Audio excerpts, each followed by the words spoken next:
Hi, crafty friend. It's Justine Dvorak from Stationery by Justine, where when I craft, my world stands still. Today I'm using this gorgeous floral border press plate from Hero Arts. Yesterday was Easter. If you celebrate, happy Easter.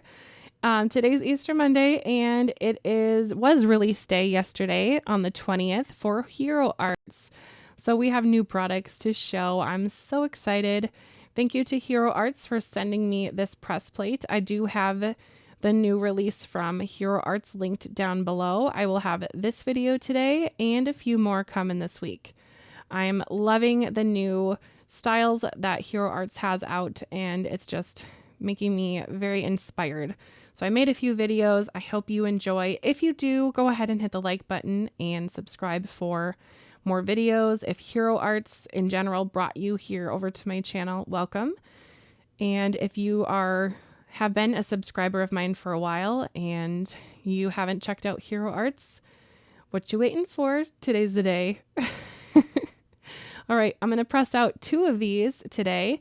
Again, I'm using watercolor paper, the Better Press system, and the big Better Press black ink pad. I find this to be the easiest way to press out things nicely and quickly. That little rose that you saw my finger just pop on the screen and then pop away comes with this set. So if that is something you're interested in, you go for it, crafty friend.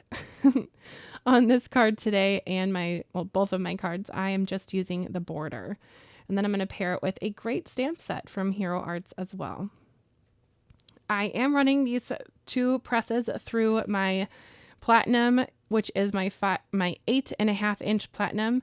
The 6 inch would do just fine. It just has to run the machine through, but I have the big daddy. Now, color has been something that I have been trying to stretch my brain with recently. So I grabbed 2 color cube sheets from the color cube number 1. I have number 185 and 192. Both color palettes are a little bit out of my comfort zone, and that was what I was trying to do a bit, because I usually am a purple, pink, blue person.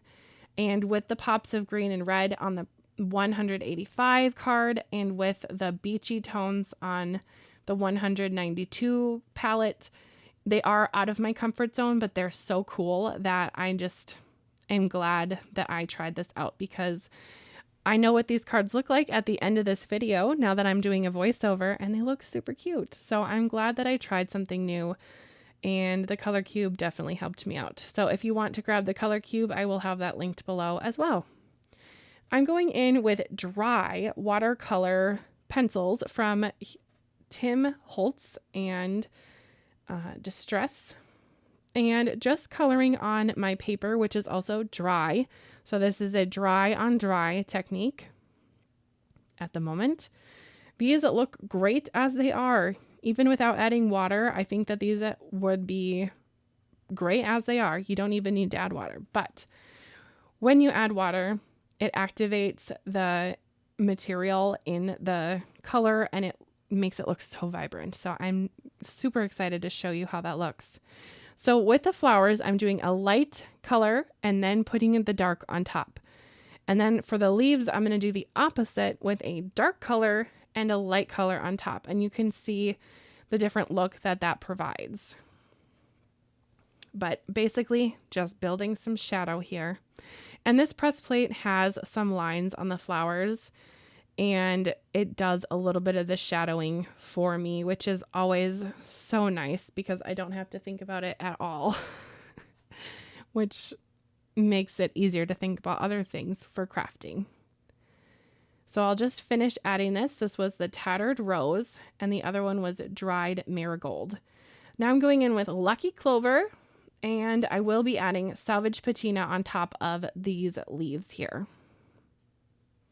Again, this is the dark color first, and then the light color will be Salvage Patina.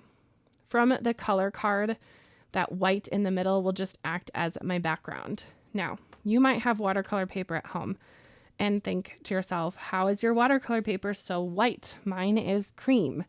Well, not all watercolor paper is made with the same ingredients, so Just pay attention if your watercolor paper is like a bright white or cream. It does affect the overall look of your projects. I prefer a bright white so I can do whatever I want on the coloring. But if I'm doing a distressed look or some kind of a vintage style, I don't mind using the cream color. But the paper that I'm using right now today is from LDRS Creative, which stands for Little Darling Rubber Stamps Creative. And if you use the code Melanie15, which is my friend's code, you can get 15% off of your purchase from their website. So I encourage you to support another fabulous company. 3 of them today. Nope, 4 actually. We have Distress Hero Arts, LDRS Creative, and Spellbinders. And if you haven't heard the news, which is a few months old now, but Hero Arts was purchased by Spellbinders, which is so exciting. 2 companies coming together. I am honored to be part of the crafty world, if you will. So here I go in with the water. It is moving around the color in the little wells that the press plate has pressed into the paper. And it's giving the color a chance to move around and activate with the water. And then it dries and it locks in a very bright, pretty color. Off camera, I have watercolored the second panel. If you have any questions about the colors I used or anything, let me know in the comments, but I used the same watercolor pencils, just used different colors to match the color cube sheets that I have selected. Now I'm going to stamp out my sentiments.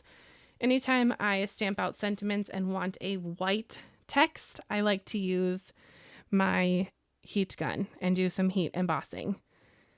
So this celebrate will be on both cards. I'm going to have celebrate hooray and then celebrate today and every day. Those will be my sentiments. I just use Versamark ink, which is a clear embossing ink, and some white powder. Very simple, but it creates such a good impact.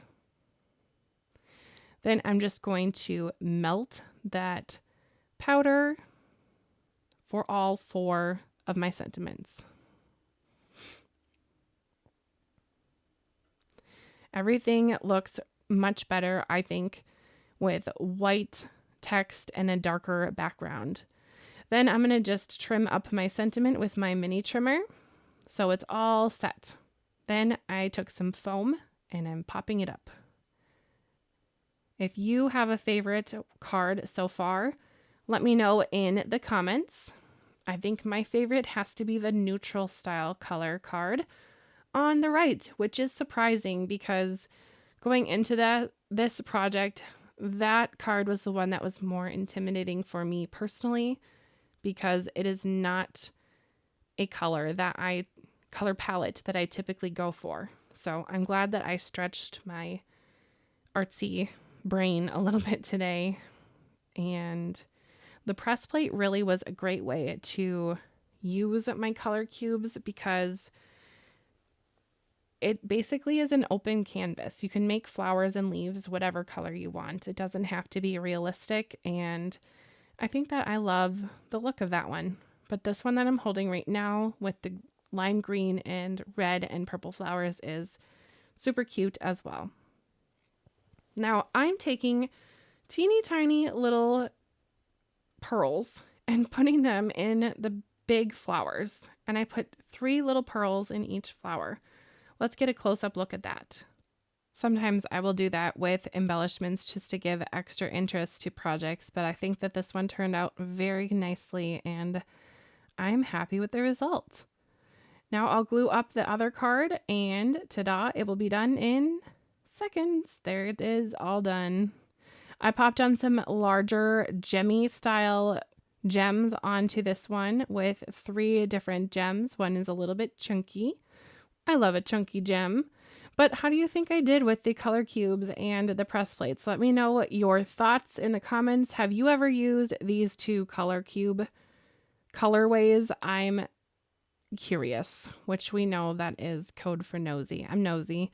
If you have, let's see what you made and share them over on my group, Stationery Maker Group, over on Facebook. I want to see what you make. It doesn't matter if you use this press plate or any certain stamp or whatever. Have you used these colors? I'm curious. And at the same time, if you use this press plate or the stamp set from Hero Arts, I want to see what you make too, because I really like this one. I think it is versatile and it is perfect for coloring therapy, which is what I love to do. Just take a little time and relax to color. Thank you so much for watching. I will see you in the next video. Again, I have multiple Hero Arts videos coming to you this week, so be sure to subscribe and click the notification bell to be alerted when a new video drops for you. Thank you for watching. Bye, crafty friend.